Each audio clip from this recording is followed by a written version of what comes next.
Shalom, shalom, bendiciones a todos y cada uno de los hermanos que nos damos cita los jueves.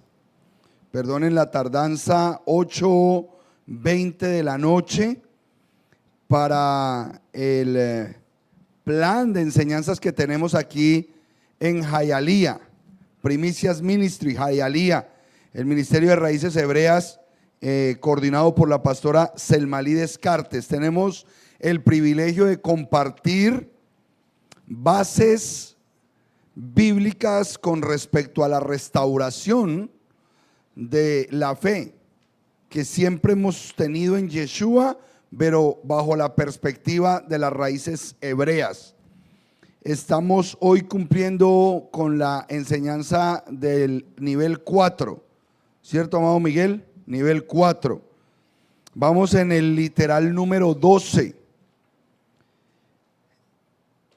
Lo que vamos a tratar el día de hoy necesita completa concentración y especialmente que el Espíritu de Dios esté con nosotros guiándonos, porque aquí viene uno de los mover o movimientos en el intelecto que antes nosotros desconocíamos completamente. Entonces vamos a orar y vamos a poner este tiempo en las manos del Eterno.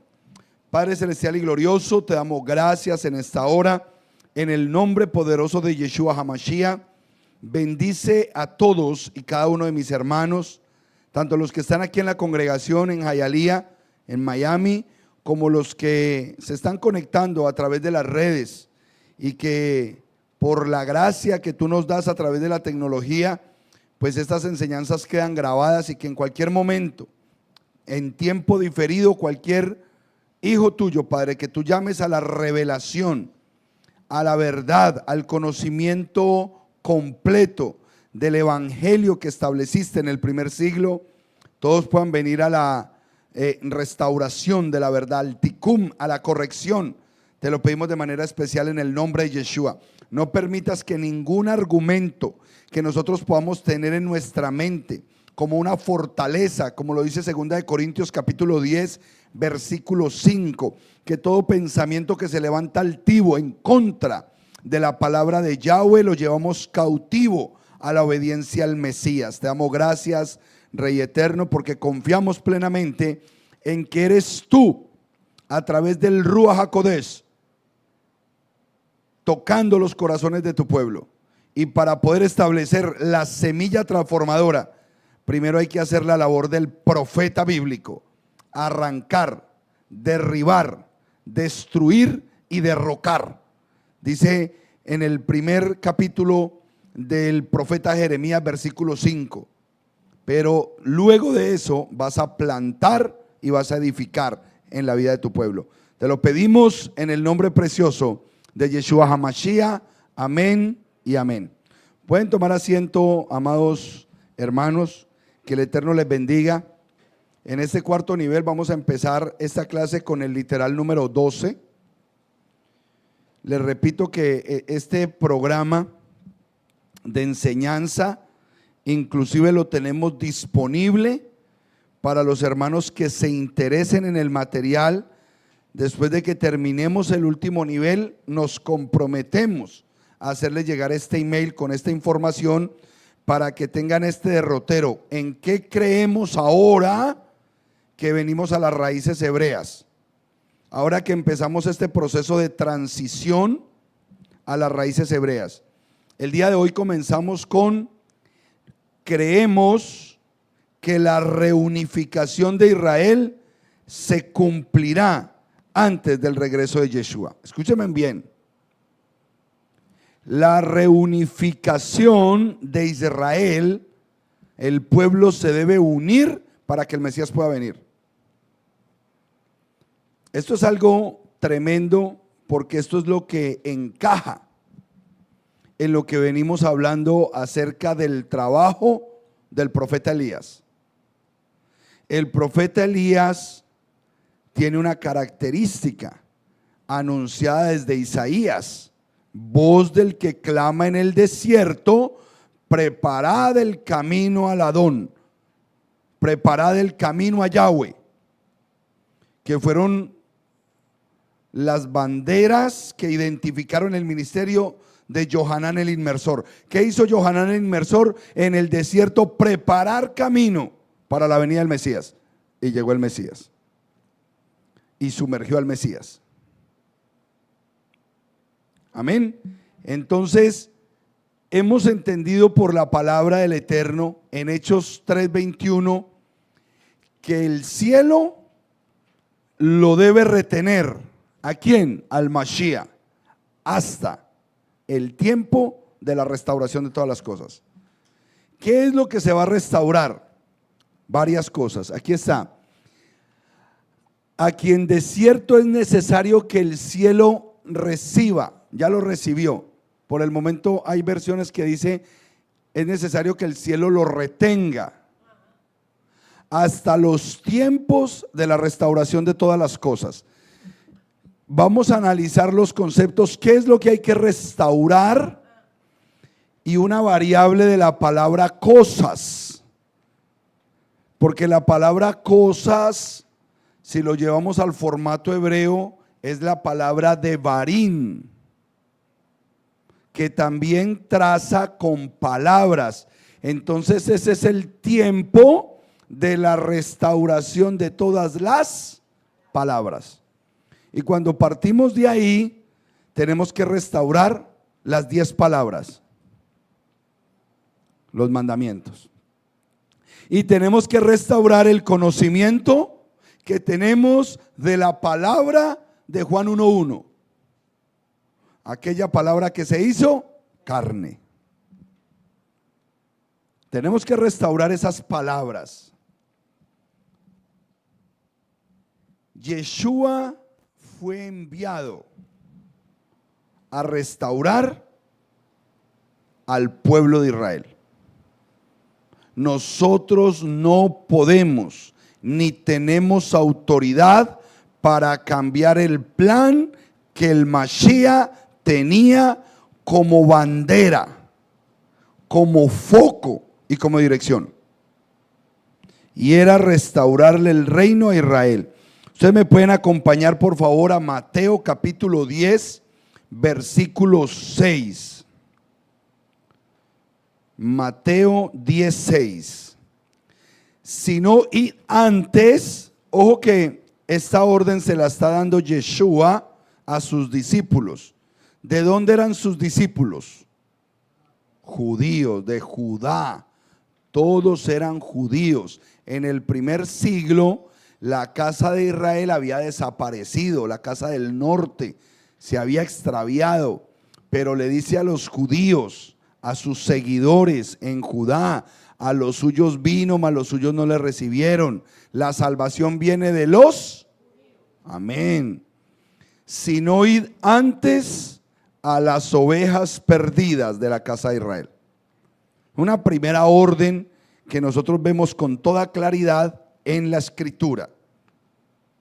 Recuerden, amados hermanos, que no les estamos enseñando a través de la paráfrasis de la palabra, no. Nosotros le estamos diciendo, el que lea que entienda. Vaya al texto y léalo por favor, porque usted tiene que constatar lo que la escritura dice. Este versículo traza directamente con Mateo 15:24, que lo aclara con mayor énfasis. Él envía a sus discípulos a que vayan a la casa de Israel, primero a las ovejas perdidas de la casa de Israel. ¿Pero por qué? Por lo que dice Mateo 15:24, porque esa fue la misión que se le encomendó a él. Él respondió y dijo, no soy enviado, sino a las ovejas perdidas de la casa de Israel. Diga conmigo, identidad. Cuando el pueblo de Dios aprenda a romper con la identidad que le sembraron, su religión, su denominación y aún su iglesia, cuando el pueblo de Dios rompa con eso, ese odre se rompa, se le establecerá un nuevo odre para derramar el vino nuevo, y es un vino de identidad, donde el pueblo del Eterno debe saber que por encima de los títulos que ha recibido, primero es Israel. nosotros somos la casa de Israel. ¿Por qué somos la casa de Israel? Amados, el evangelio es eso. Vamos a mirar un recorrido básico para que comprobemos que el evangelio nunca cambió de dirección, nunca. Hoy la gente podrá decir que las raíces hebreas, ese es un movimiento nuevo. No, esto no es un movimiento nuevo, aunque parezca nuevo, es volver al primer siglo a retomar lo que se perdió durante los últimos 1800 años. Se perdió. Y usted mismo lo va a comprobar. Vamos por favor a Hechos 1:6. Hechos 1:6, y vamos a ir comprobando todos y cada uno de los pasajes que garantizan que el evangelio es para la casa de Israel, los perdidos de la parte norte. Entonces los que se habían reunido le preguntaron diciendo: Maestro, Yeshua, Maestro, ¿restaurarás el reino a Israel en este tiempo? ¿Restaurarás el reino de Israel en este tiempo? Base y fundamento. ¿Cuándo se hizo esta pregunta? Minutos antes de que Yeshua ascendiera a los Shamaín. ¿Ok? Ahora, todos estos discípulos de Yeshua fueron llenos del Ruach HaKodesh. O sea que ya no operaban ellos, operaba el Ruach de Yahweh a través de ellos. Y tenemos los testimonios poderosos de todos y cada uno de ellos que se hicieron matar por la verdad. Testimonios claros en la escritura de estos discípulos tan llenos de ese poder espiritual que preferían morir lapidados, crucificados, decapitados, echados a los leones antes de renunciar a la verdad que conocían. Y hoy nosotros tan fácilmente renunciamos o ni siquiera queremos aceptar esas verdades por las que ellos murieron. ¿Qué dice la escritura acerca de quién es el beneficiario directo y en primera instancia de este evangelio? Santiago 1:1. Cuando leemos a Santiago, dice el saludo del evangelista que era considerado el líder del concilio de Jerusalén, al que Pablo iba y visitaba para que le diera las órdenes de cómo llevar las congregaciones que estaba levantando. Santiago, siervo de Elohim y del Adón Yeshua HaMashiach, a las 12 tribus que están en la dispersión, salud. ¿Quién es la casa de Israel? Las 12 tribus que están ¿en dónde? Dispersas entre todas las naciones. Para eso es el evangelio, para recoger a todos los dispersos. Pero ¿por qué no podemos tener eso ahorita claro? Porque han pasado 1800 años, nunca nos enseñaron que hay una simiente incorruptible, que hay un linaje espiritual y que Él viene por ese linaje. Eso nunca se nos enseñó. Primera de Pedro 1:1 nos habla en los mismos términos de Santiago. Pedro, apóstol del Mashiach Yeshua, a los expatriados de la dispersión, a los dispersos que en ese entonces, primer siglo, estaban en el Ponto, en Galacia, en Capadocia, en Asia y en Bitinia. ¿Ven que tiene el mismo foco, el mismo propósito, la misma visión? No cambia, nunca ha cambiado y nunca debió haber cambiado. El foco de hoy lo estamos cerrando hacia un punto específico. Muchos podrán decir, no, pero es que hay un segmento de estos que estamos llegando que no somos de Israel, que somos los gentiles. Y para eso se nos dio un apóstol específico para los gentiles. Ah, sí. Y vamos a ver qué decía este apóstol específico para los gentiles. Pablo, en Hechos capítulo 26, versículo 7. Vamos a ver si Pablo, por decir que era de los gentiles, tenía otra visión. Promesa cuyo cumplimiento esperan que han de alcanzar nuestras 12 tribus. Pablo tenía claro que ese concepto de evangelio antes se lo oraba constantemente para lograr alcanzar nuestras. Entonces tendríamos que replantear a qué se refiere la escritura con la palabra gentil. Y ya lo hemos explicado en estos niveles. Goín, que tiene que ver con expatriados, gente que fue expatriada. Yo tengo el privilegio hoy de estar en uno de los barrios más grandes de La Habana, se llama Hialeah. Uno de los barrios más grandes que tiene La Habana se llama Hialeah. Le hago una pregunta a los cubanos que conocen aquí. ¿Saben qué es un expatriado? ¿Será que todos los cubanos que hay en Hialeah pueden volver a Cuba? No, señor. Muchos cubanos están aquí en el exilio y no pueden volver a Cuba porque están en una lista, se aparecen allá y no vuelven a ver la luz del sol, están detenidos automáticamente porque están expatriados. Este es el exilio para el pueblo cubano. Que hay unos que alcanzaron un estatus en este país, se hicieron ciudadanos americanos y no tuvieron ninguna prebenda negativa legal migratoria ya, pueden volver. Lo hemos hecho. El hermano Samuel estuvo hace poco allá porque él tiene un privilegio, pero no todo el mundo tiene ese privilegio. Entonces, esto es lo que debemos entender de lo que es un expatriado. Y eso era lo que Pablo estaba haciendo, yendo a los dispersos de Israel. ¿Qué es lo que quiero comprobar con esto, amado hermano? Que usted a partir de hoy va a entender con toda plenitud Romanos 11:1. Va a tener clara idea de lo que es leer Romanos 11:1. Digo pues, ha desechado Elohim a su pueblo. ¿Cuál es el pueblo de Elohim? Lo ha desechado en ninguna manera, de ninguna forma, ni de ninguna división.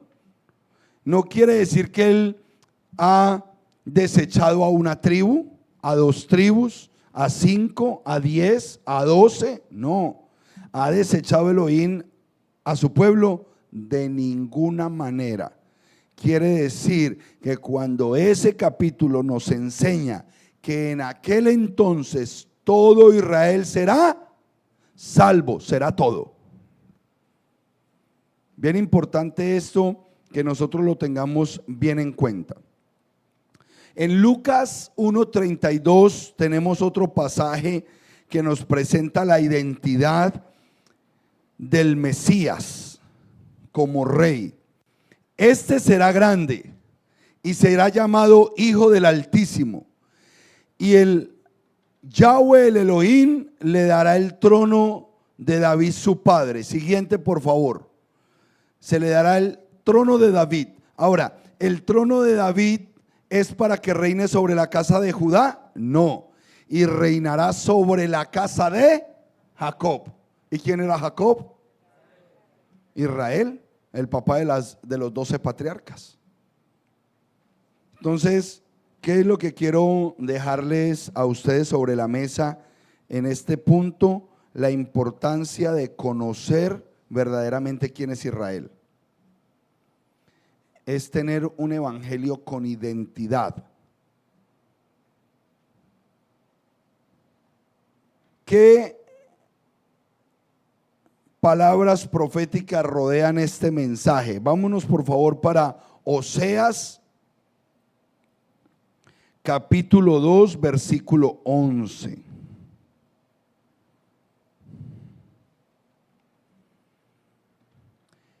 Haré cesar todo su gozo,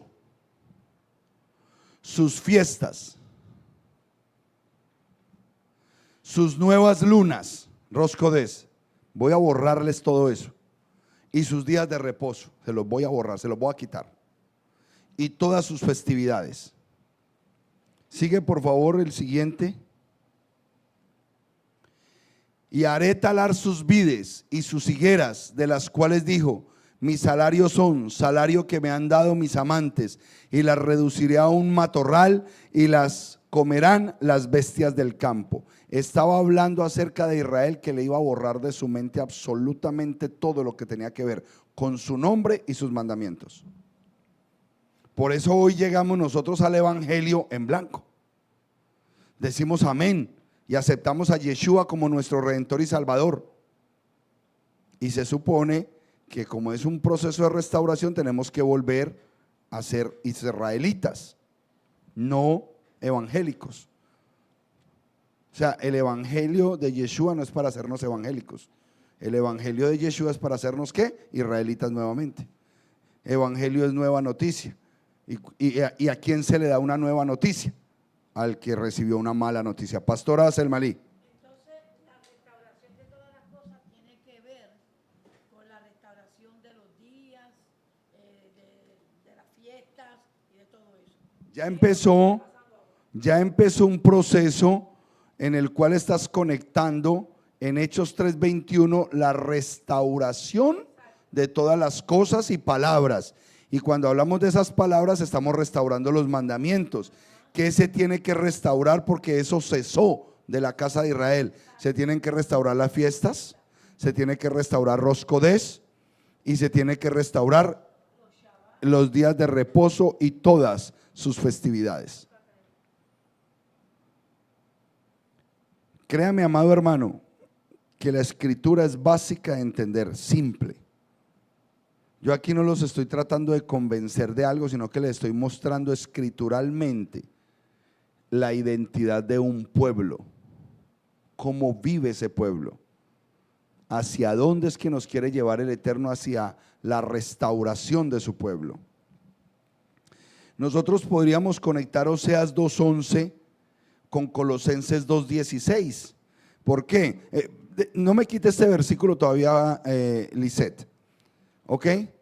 ¿Cuál fue la maldición?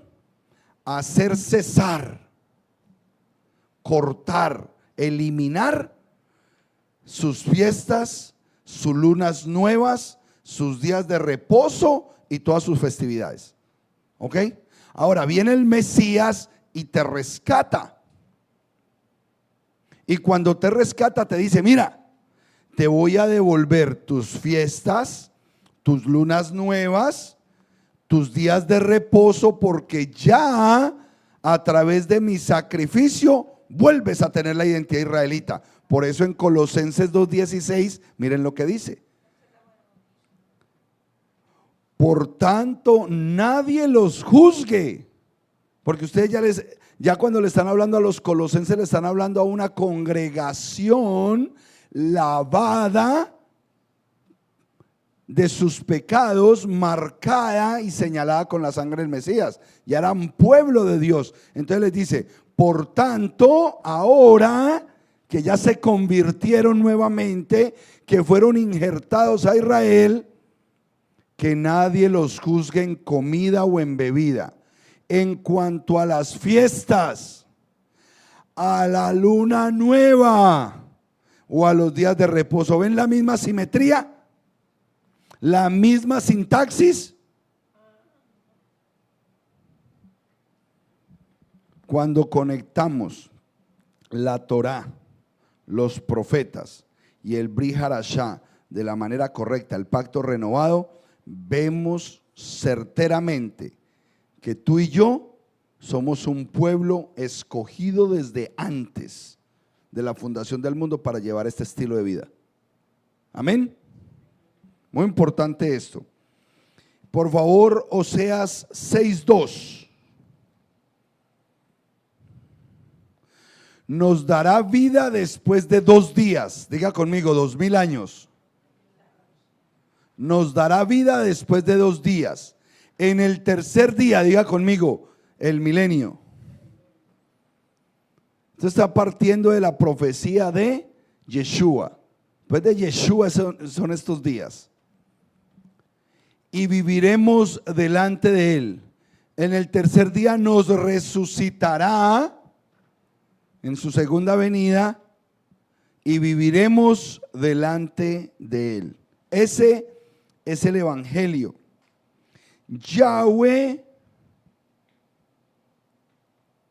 que fue el que dividió a Israel, es el mismo que lo reunirá de nuevo a través de un llamado. ¿A quiénes? A los que fueron. ¿Quiénes se fueron? La casa de Israel. ¿Cómo los va a llamar? ¿De qué manera nos está llamando? Hay personas que tienen tan claro esta revelación del Eterno y han recibido esta profecía de una manera muy preciosa. Zacarías 10, versículos 7 y 8. Por eso le pido al Eterno a través de esta palabra que se destapen los oídos del pueblo de Yahweh, que se destapen sus oídos. Y será Efraín como valiente, y se alegrará su corazón como a causa del vino. Sus hijos también verán, y se alegrará su corazón, y se gozarán en Yahweh. Yo los llamaré con un silbido, y los reuniré porque los he redimido, y serán multiplicados tanto como fueron antes. ¿Cómo nos está llamando? Con un silbido. ¿Cuándo recibiste tú ese silbido? ¿Cuándo recibiste la palabra de retorno? ¿Dónde en la escritura, en el Brit Hadashah, se nos da ese mensaje? Por favor, vayan a Juan capítulo 10, versículo 24 en adelante. 10:24 en adelante. Y le rodearon los judíos y le dijeron: ¿hasta cuándo nos turbarás el alma? Si tú eres el Mashiach, dínoslo abiertamente. Yeshua le respondió: os lo he dicho y no creéis. Las obras que yo hago en el nombre de mi Padre, ellas dan testimonio de mí.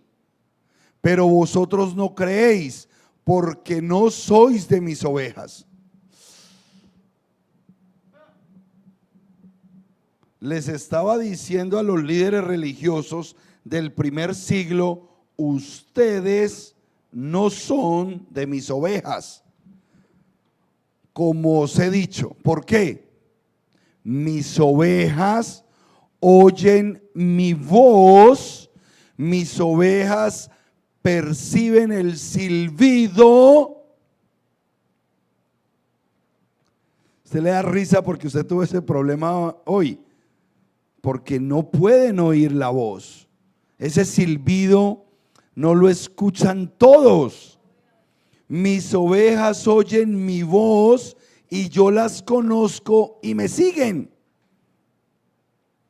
Y yo les doy vida eterna y no perecerán jamás, ni nadie las arrebatará de mi mano. Una presencia poderosa del poder de protección y de cuidado que el Eterno tiene con aquellos que escuchan el silbido apacible, el silbido del Eterno. Ezequiel 37, amada Lisset, por favor, versículos del 19 al 21. Diles: así ha dicho Yahweh el Elohim, he aquí, yo tomo el palo de José que está en la mano de Efraín, y a las tribus de Israel sus compañeros, y los pondré con el palo de Judá, y los haré un solo palo, y serán uno en mi mano, y los palos sobre que escribas estarán en tu mano delante de sus ojos, y les dirás: así ha dicho Yahweh el Adón, he aquí, yo tomo a los hijos de Israel de entre las naciones, a las cuales fueron, y los recogeré de todas partes y los traeré a su tierra.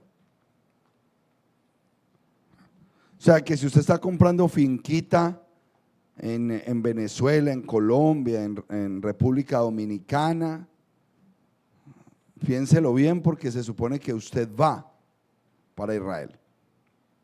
Bueno, no se le va a perder, pero no se vaya mañando mucho en el retiro que usted piensa, porque el retiro de nosotros debe ser en Israel. Amén. ¿Qué dice el versículo 24 de ahí mismo, hermana Lice, por favor? Mi siervo David será rey sobre ellos, y todos ellos tendrán un solo pastor y andarán en mis preceptos, y mis estatutos guardarán y los pondrán por obra. Si el Mesías viene a reinar, es a guardar ¿qué? Los mandamientos del Eterno. ¿Cómo nosotros vamos a permitir una teología? Porque esta es la segunda venida del Mesías. Nosotros ¿cómo vamos a permitir una teología que nos dice que el Mesías vino y en él se cumplió todo? Ya no tenemos que guardar los mandamientos, y cuando él vuelva se vuelven a activar todos los mandamientos. O sea que el paréntesis de la gracia es para desobedecer.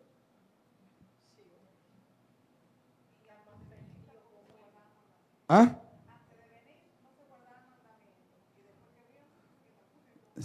Por favor, esa teología hay que revisarla, amado hermano, porque es una teología establecida para desobediencia. ¿Por qué les digo esto? En el versículo 24, solamente en el 24, amada, devuélvete por favor, dice: y andarán en mis preceptos, y mis estatutos guardarán y los pondrán por obra. ¿Cuándo? Cuando el Mesías venga. Si nosotros conectáramos ese versículo con Mateo 5:19, tiene identidad.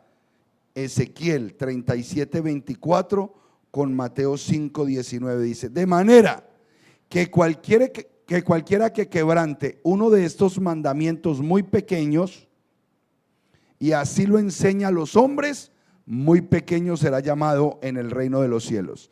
Mas cualquiera que los haga y los enseñe, este será llamado grande en el reino de los cielos. Mire la importancia de que usted tome una decisión como pueblo de Dios. O va a ser obediente o no.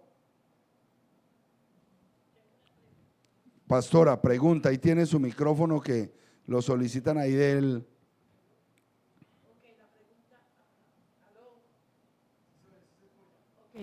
La pregunta es que en el versículo anterior dijimos que David reinaría. ¿No es Yeshua quien va a reinar? Sí, pero cuando se utiliza esa palabra por ser profética se tiene que interpretar. Ok. El renuevo de David. Cuando se habla de David, se está hablando del renuevo de David, Yeshua. Ok. David reinará, no David, sino el renuevo de David, Ya. del tocón de Isaí, de la raíz de David. De allí levantaría el rey de Israel. Entonces cuando se habla del reinado eterno de David, se está hablando del Mesías Yeshua. Es una forma alegórica de hablar del reinado de Yeshua. Juan 10:16, por favor, para que pasemos al literal número 13. 10:16.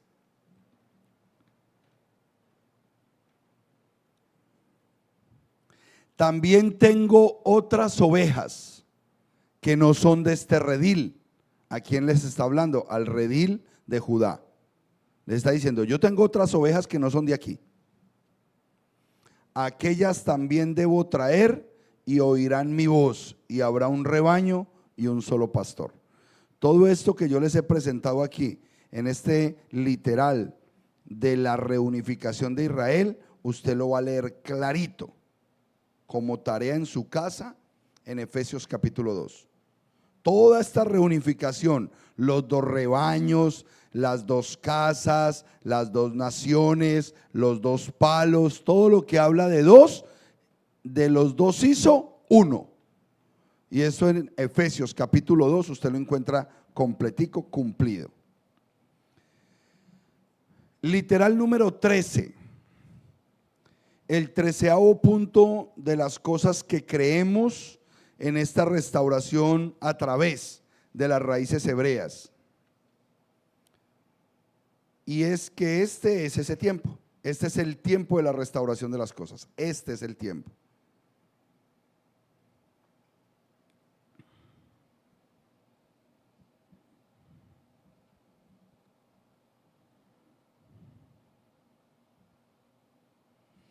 Vamos a empezar con Jeremías 16, del 19 al 21, como base profética. Primero leamos la base profética, del 19, Jeremías 16, del 19 al 21. Oh Yahweh, fortaleza mía y fuerza mía, y refugio mío en el tiempo de la aflicción. A ti vendrán naciones desde los extremos de la tierra y dirán: ciertamente mentira poseyeron nuestros padres, vanidad, y no hay en ellos provecho. ¿Hará acaso el hombre dioses para sí? Mas ellos no son dioses. Por tanto, he aquí, les enseñaré esta vez, les haré conocer mi mano y mi poder, y sabrán que mi nombre es Yahweh. Siguiente, por favor.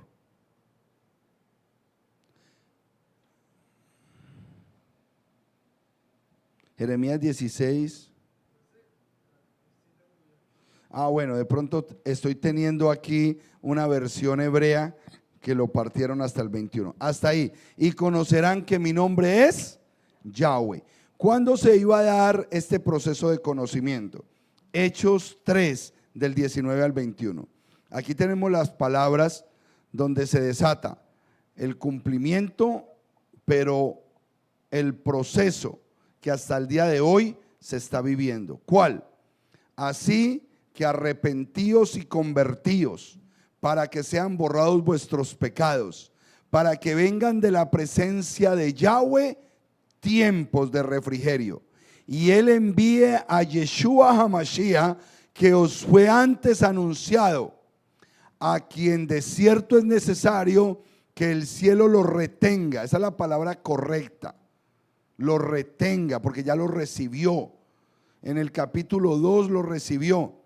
Entonces en el capítulo 3 lo retiene hasta los tiempos de la restauración de todas las cosas, de que habló Elohim por boca de sus santos profetas, que han sido desde tiempos antiguos.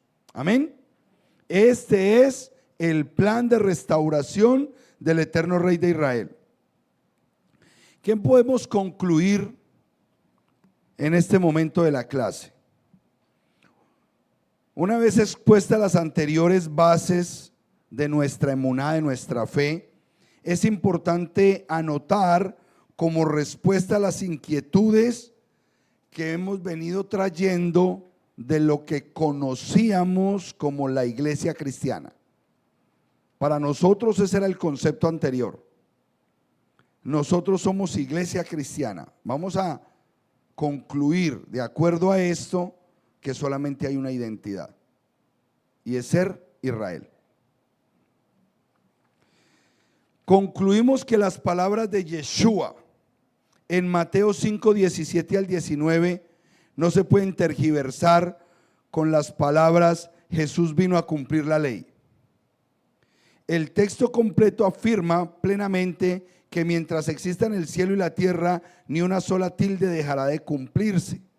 ¿Qué es lo que quiero mostrar en este momento, amado hermano, que me parece a mí tan importante? Nosotros hemos aprendido el tamaño de la escritura, ¿ok? Y hemos hecho algunos ejercicios donde inclusive con la misma Biblia enseñamos que el primer librito de la escritura se llama Torá y era un rollito. Luego venía otro rollo hasta el libro de los Salmos, ¿ok? Que se llamaba el rollo de los profetas. Los profetas. Y luego un rollo hasta el inicio de Mateo, que es el Nuevo Testamento, y este rollo se llamaría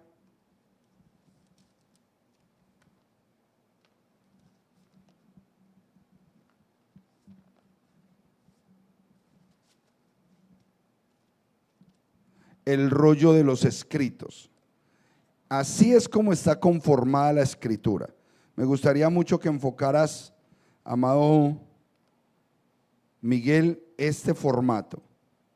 La escritura inicial eran rollos, el rollo de la Torá, el rollo de los profetas y el rollo de los salmos o los escritos. Aquí está. No toquemos el Brit Hadashah todavía. ¿Por qué? Porque cuando viene Yeshua aquí, en esta sección final, ninguna de estas palabras existían, no estaban escritas. Se empezaron a escribir en el año 60, 70, 30, 40 años después de la muerte del Mesías Yeshua y de su resurrección. Entonces, tengamos solamente en cuenta estos tres rollos, que históricamente era de los que Yeshua y sus discípulos, así como Pablo, hablaba de las escrituras. Estas eran las escrituras, estos tres rollos. Entonces, quiero que por favor me pongas, ese es. Vamos a analizar este versículo tan delicado que hasta el día de hoy nos lo están enseñando mal todos los teólogos modernos. ¿Ok? Hoy nos vamos a poner una mente profética. ¿Ok? Póngase la mano en la cabeza. ¿Ok? Quítese el gorro teológico moderno, quíteselo. Póngalo aquí a un lado. Y ahora con la otra mano va a coger el gorro profético hebreo y se lo va a poner. Vamos a pensar como se pensaría en el primer siglo. ¿Ok? Primero, reconozcamos a Yeshua. ¿Cómo le decían a Yeshua los que lo conocían en el primer siglo? Maestro. ¿Y cuál es la palabra en hebreo? Rabino. Tú y yo, que vivimos aquí en Miami, gracias a Dios, sabemos que es un rabino, porque los conocemos, porque los tenemos aquí en Miami Beach. Un rabino es un maestro de Torah. ¿Ok? Y un rabino, ¿qué enseña? La Torah. Y lo que la Torah manda. O sea que un rabino tiene el título de rabino porque conoce y guarda la Torah. Les hago una pregunta. ¿Ustedes creen que puede existir un rabino que no guarde mandamientos? No, porque la esencia de ser rabino es guardar mandamientos. ¿Me siguen? ¿Ok? Entonces, si a Yeshua le decían rabino, era porque era, primero, judío, que guardaba mandamientos. Yeshua no presenta en ninguna parte de los evangelios una problemática personal en contra de los mandamientos. ¿Por qué? Porque era rabino judío. Eso no está en discusión. O sea, nosotros pretender que Mateo 5:17 haya sido escrito para confirmar que él vino a guardar mandamientos es un craso error de análisis. Nosotros no podemos pensar que cuando dijo, no penséis que he venido para abrogar la ley, se estaba refiriendo a abrogar los mandamientos, porque dejaría de ser un rabino judío. No tiene sentido. La palabra correcta aquí es Torah, Pentateuco. ¿Por qué? Porque está dando una medida del libro. Él dice, no piensen que he venido a abrogar la ley o los. Miren la medida que él está hablando en el Mateo 5:17. No piensen que vine a abolir la ley o los profetas, los dos primeros rollitos. Él se estaba refiriendo solamente a eso. No piensen que vine a abrogar la ley y los profetas. Ahora, hemos entendido que por ser rabino judío Él no tenía en discusión jamás el no guardar los mandamientos de Dios. Eso no tiene razón de ser. Entonces, ¿a qué se refería abrogar la ley? Vamos a entenderlo en el desenlace del versículo. No he venido para abrogar, sino para... Ok, mire cómo es de hermoso el eterno Dios de Israel. Él sabía que en este tiempo íbamos a entrar en esta discusión. Y lo único que no permitió que se perdiera era la segunda parte del versículo. ¿Cómo nos damos cuenta que aquí la pelea no es bajo los conceptos de la ley, sino bajo la sección de un documento? Porque guardaron el otro rollo, profetas. Entonces, esa palabra profeta me ubica acá. Por lo tanto, ¿qué es la ley? Esta parte de acá. Porque me está ubicando en estos dos rollos nomás. Perfecto. Ahora, en el segundo o en la segunda frase del versículo dice, no he venido para abrogar, sino para cumplir. Entonces, cuando dice cumplir, me trae primeramente a los profetas. ¿Por qué? Porque lo único que uno está esperando de un profeta es ¿qué? Que se cumpla lo que dijo. ¿Qué es lo único que espera uno cuando le profetizan? Que se cumpla. ¿Qué es lo que estamos esperando de la profecía? Que se cumpla. Entonces, lo que me está diciendo este contexto completo es que Él vino a cumplir las palabras proféticas que estaban escritas de Él en la ley y en los profetas, porque aquí en la Torá también hay profecía. ¿Cómo les compruebo yo eso si usted no está aquí? Fácil. Cojan una Biblia de letras rojas. ¿Conocen las Biblias de letras rojas? Son Biblias que los editores, cuando ven una fracción del texto que tiene que ver con profecía mesiánica, la ponen en rojo. Esas son Biblias con letras rojas. Y usted va a esas Biblias y se va desde Génesis y empieza a pasar hoja por hoja. Y usted se va a dar cuenta que la Torá tiene una gran cantidad de secciones en rojo. Profecía, profecía. Aquí hay profecía. ¿Cómo compruebo más que la Torá es profecía? Por el autor o el mediador del documento. Porque Moshe fue un mediador del documento, porque la escritura dice que Dios le dio el documento a él a través de los ángeles. El mediador, el primer mediador de la Torá es Moshe. Y Moshe es el profeta superior en Israel.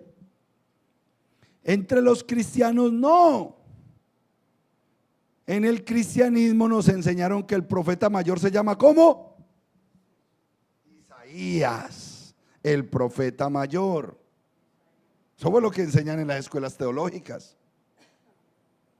Pero cuando miramos verdaderamente, el profeta más grande es Moshe, porque fue al único que se le comparó con el Mesías. De entre tus hermanos levantaré profeta como tú, solamente a él seguirán y oirán. Estaban hablando de Yeshua. El único profeta comparado con Yeshua, Moshe. ¿Y qué dijo Yeshua? He aquí uno más grande que Moshe. Pero el más elevado, Moshe. El profeta Moshe y los demás profetas que hablaron profecías de Yeshua. Entonces, cuando yo pienso acá correctamente en este versículo, no estoy pensando en que hay un rabino o existe un rabino judío que esté peleando por guardar mandamientos. No, yo no voy a guardar ese mandamiento. No es rabino. No es rabino. Entonces ese versículo está enfocado ¿en qué? En las palabras proféticas que están escritas de él en la ley y en los profetas. No piensen que he venido para abrogar la ley o los profetas. No he venido para abrogar, sino para cumplir. ¿Por qué me parece a mí importante que usted entienda esto? Para que sigamos nuestro camino de restauración y dejemos de estar peleando, tratando de convencer a personas que tienen el coco cerrado de que Él cumplió todos los mandamientos y que yo ya no los tengo que cumplir. Me parece tan ridícula esa discusión con pastores, apóstoles, profetas, teólogos de este tiempo, peleando de que Él ya cumplió todo y que ya nosotros no tenemos que cumplir nada. Me parece ridículo porque entonces si yo no tengo que cumplir mandamientos, entonces yo no estoy bajo pecado. Si un profeta, apóstol, teólogo moderno te dice que esos mandamientos ya no se cumplen, entonces no hay pecado. La ley ya fue abolida bíblicamente, tú no pecas, porque pecado es transgresión a la ley, ¿cierto? Entonces, si ellos mismos te están enseñando que el mandamiento fue abolido, ellos están diciendo que ya no existe el pecado. ¿Por qué entonces al final de cada servicio invitan a la gente al arrepentimiento? Si ya no hay pecado. ¿Por qué me predicas arrepentimiento y me traes aquí adelante al altar llorando si usted mismo me está diciendo que ya no existe el pecado? Este pasaje única y exclusivamente va enfocado en las palabras proféticas. ¿Cómo comprobamos? Lucas 24:44. Y dejo aquí mi famoso ejercicio de los 3 rollos de la Tanakh. Y les dijo, en Lucas 24:44, Yeshua ya había resucitado. Es el último capítulo de Lucas. Y les dijo, estas son las palabras que os hablé estando aún con vosotros. O sea, antes del sacrificio. Que era necesario que se cumpliese todo lo que está escrito de mí en la ley de Moisés, en los profetas y en los salmos. Ahora sí está completamente claro, nada tiene que ver con mandamientos. Nada tiene que ver con mandamientos. ¿Alguna inquietud? Todo clarito hasta ahí, ¿cierto? Maravilloso, maravilloso. Entonces, si nosotros ya entendimos hoy que aquí los conceptos de discusión para Yeshua no es cumplir mandamientos, sino palabra profética, por cuanto un rabino judío lo único que enseña es a guardar Torah y mandamientos, entonces podemos entender Mateo 5:19. Mateo 5:19. De manera que cualquiera que quebrante uno de estos mandamientos muy pequeños y así lo enseña a los hombres, muy pequeño será llamado en el reino de los cielos. Pero cualquiera que los haga y los enseñe, este será llamado grande en el reino de los cielos. Ahora sí tiene una completa concordancia el entender que aquí la problemática no es de mandamientos. Los mandamientos nunca han sido abolidos, los mandamientos están vigentes, por lo tanto la Torah es vigente, y el que no quiera aceptar esto, perfecto, perfecto. Y el que quiera seguir enseñando que los mandamientos no se guardan, perfecto, será llamado pequeño en el reino de los cielos. Si usted es de esos de ánimo de ser llamado pequeño, de cariñito, ahí viene mi pequeñito, tan lindo, ahí viene el pequeño profeta, ahí viene el pequeño apóstol. Si usted quiere, pues sea pequeño, no hay problema. Amén. Punto 2, con referencia a estas conclusiones que estamos sacando, del literal de restauración de este tiempo. ¿Y por qué quiero hablar de este mandamiento? Porque este mandamiento es columna y eje fundamental de movimiento restaurador en cada hogar del pueblo de Dios, y es el Shabbat, que el día de reposo no puede ser cambiado por la disposición de hombres. No importa si lo cambiaron los llamados padres de la iglesia, no importa si lo cambió el famoso Constantino, como dice la escritura. Quiero que sepa, hermano, que nadie puede cambiar la voluntad del Padre. Nadie. El día de reposo es el Shabbat, de viernes al atardecer a sábado al anochecer. Punto 3. Todas estas profecías que hablamos de Yeshua en la Torá, en los profetas y en los salmos, es una profecía que cuando la analizamos aquí en el Brit Hadashah, podemos decir que es una profecía que se cumplió literalmente, incluyendo sus fechas, incluyendo los sitios, incluyendo la geografía, las señales en el cielo. El ejemplo claro que tenemos nosotros de este cumplimiento los vemos en las profecías de Daniel, cuando estipuló el tiempo exacto. En Miqueas 5:2, cuando nos dijo exactamente que nacería en Belén. En Isaías 53 habla detalles específicos de cómo sería su muerte, hasta el detalle más mínimo que podamos tener en ese capítulo. Nos da la importancia del modelo de la crucifixión, aún sus vestiduras, su tumba, todo literalmente lo dice y se cumple. Cuando la Biblia habla de los protagonistas de un pacto o los herederos de una promesa, la referencia es exacta y de ninguna manera podemos inventar otros destinatarios. Entonces, ¿qué es lo que quiero que su mente hoy reciba?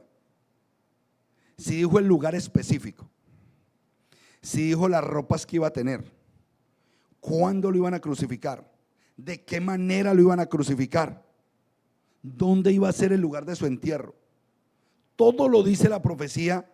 ¿Ustedes creen que de igual manera no se iba a mantener fija y exacta el concepto de destinatario de las profecías? ¿Y por qué les quiero decir esto? Porque nosotros no podemos cambiar el destinatario.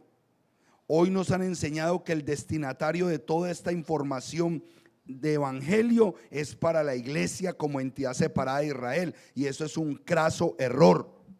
No aparece en ninguna promesa, ni en el antiguo pacto, ni en el nuevo, que esto sea para una iglesia.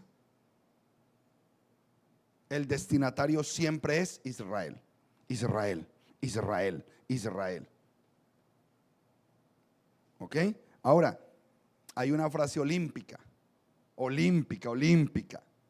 sea, cuando no podemos ajustar en esta teología lo que la escritura dice, ¡pum! Golcito de chanfle. Olímpicas. Entonces nos dicen que entonces la iglesia es el Israel espiritual. Tan espirituales los desobedientes. Nosotros somos el Israel espiritual. Delicado. Punto 4. ¿Qué es importante entender para este fenómeno? Y con eso queremos ayudar a la comprensión de la función del Mesías Yeshua en el primer siglo. Y era que en aquel tiempo siempre se hablaba de dos tipos de leyes, y hasta el día de hoy el pueblo judío maneja dos tipos de leyes. Se conoce como la Torá, que es la ley escrita, y la otra se llama la ley oral, que al día de hoy se maneja como Talmud. El pueblo judío maneja esos dos tipos de leyes, Torá escrita y Talmud. Pero desde el primer siglo ya Yeshua vino derogando el poder que le habían dado a la ley oral, al Talmud. Y hasta el día de hoy usted va a ver que el pueblo judío tiene mayor enfoque en el Talmud que en la Torah misma.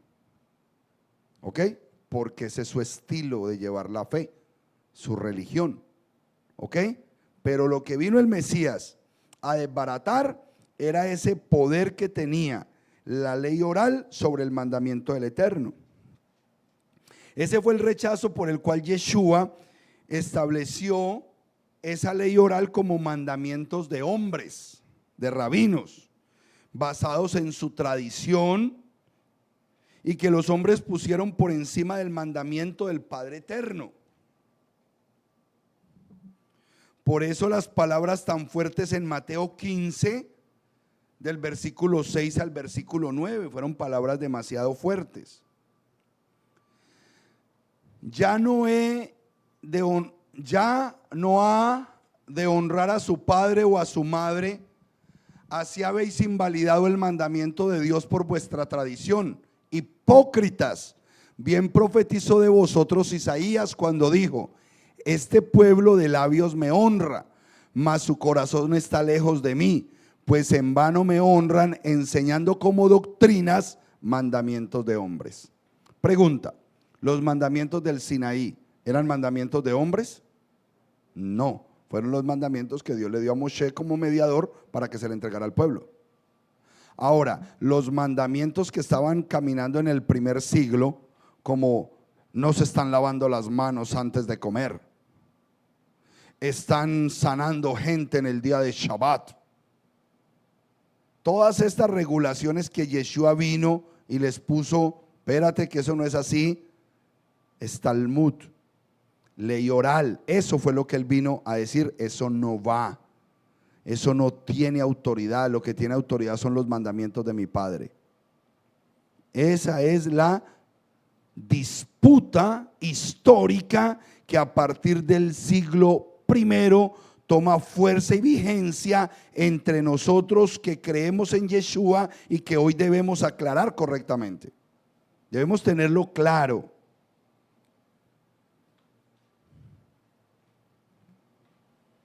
Hasta el versículo 9, amada. ¿Ese es? Ok.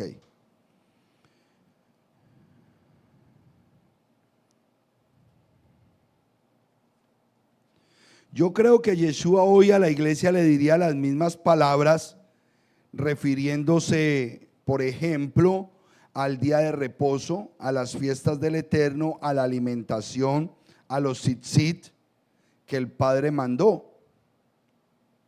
Cuando Yeshua explicó las leyes del Shabbat, lo que se podía hacer y no, se refería a las leyes humanas añadidas por la voluntad del Padre, sobre la voluntad del Padre, que es lo que se conoce como Talmud o ley oral, y de ninguna manera estaba cambiando el día ordenado y su importancia. Jamás él podía cambiar el mandamiento, porque entonces no sería apto para montarse en el madero como puro, santo y perfecto. Quinto punto y penúltimo para terminar la clase del día de hoy, sustanciosa. No se puede confundir los términos Israel y judío. Aclaremos eso.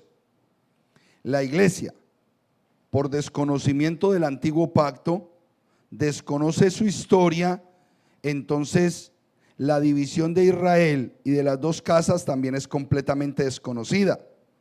Esta es una razón por la cual cuando Pablo enseña que los gentiles que creen en Yeshua son injertados automáticamente en el olivo de Israel, Romanos capítulo 11, y que adquieren una ciudadanía, como lo dice Efesios capítulo 2, se interpreta en la iglesia como volverse judíos, lo cual es incorrecto. ¿Por qué? Porque no conocen las dos casas. Hasta allá no llega la historia cristiana. Todos los judíos son parte de Israel, pero no todos los israelitas son judíos. Y lo hemos dicho incansables veces. Todos los habaneros son cubanos, pero no todo el cubano es habanero, chico. Punto 6 y terminamos. terminamos con esta frase que es tan mal entendida. Por favor, colócame ahí en la pantalla, amada hermana Lisette, Gálatas 3, del 10 al 14. Porque otro concepto que se utiliza hoy para querer abolir el mandamiento es Gálatas. La mala interpretación de Gálatas. Quiero que sepan que Gálatas está muy por encima del nivel jurídico que Romanos. O sea, para poder entender Gálatas tiene que ser una persona que conozca jurisprudencia, o sea, un abogado. Y aparte de eso, un abogado que conozca la Constitución de Israel para que pueda entender esta carta. Esta carta no es para indoctos. Tiene que ser una persona de mucho conocimiento para entender Gálatas bajo la perspectiva que un abogado de inmigración escribió en el primer siglo, que se llamaba Pablo, nacido en Tarso, romano, pero también judío. Ojo, ojo. Como el abogado de aquí, yo quiero ser su abogado. Porque todos los que dependen de las obras de la ley, ojo, están bajo maldición, pues escrito está: maldito todo aquel que no permaneciere en todas las cosas escritas en el libro de la ley para hacerlas. Paremos ahí. Vamos a entender este concepto. ¿Cuál era la pelea de Pablo, Pedro y los discípulos con los judíos de la época? ¿Cuál era la pelea? Que ellos estaban dando un mensaje para que la gente empezara a formar parte de Israel. Entonces aparecen unos líderes judíos que establecían que para lograr ese propósito solamente podía ser a través de la circuncisión en la carne. Si la persona no se circuncidaba en la carne, no podía formar parte de Israel. Entonces, esa problemática de ese primer siglo, donde se estaba exigiendo por parte de este liderazgo judío, se conoce en la escritura como judaizantes en el primer siglo. ¿Ok? ¿Por qué? Porque ellos estaban poniendo que la carga, responsabilidad y ley que permitía el ingreso a Israel era a través de un mandamiento. ¿Cuál? Circuncidarse la carne. Pero Pablo les había dicho que no era así, ya era por gracia, por fe. Lo que había que circuncidar era su corazón, creyendo en el Mesías. Entonces por eso él les dice: oh Gálatas insensatos, habiendo empezado por el Espíritu, ¿van a terminar por la carne? Si lo que se les entregó a ustedes fue el sacrificio del Mesías para que fueran injertados, ahora ¿por qué quieren hacer obras para ser injertados? Esa era la discusión. Porque todos los que dependen de las obras de la ley, el mandamiento, todo el que quiera depender de los mandamientos, están bajo maldición. ¿Por qué? Porque si tú invalidas uno solo, eres transgresor de toda la ley. No vas a poder ingresar. No, leyes. Si yo digo no, por ejemplo, yo les he hecho la pregunta: hermano, ¿usted por qué ya es israelita? Porque guardó Shabbat. Él cree que dependió de esa obra para ser injertado. No.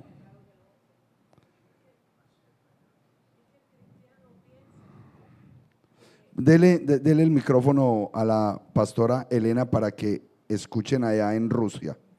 Si nos están viendo en Rusia, quiero que sepan, no nos entienden, pero nos ven. Nosotros pensábamos que estábamos hablando cuando leíamos esto en Gálatas, de cómo íbamos a ser salvos.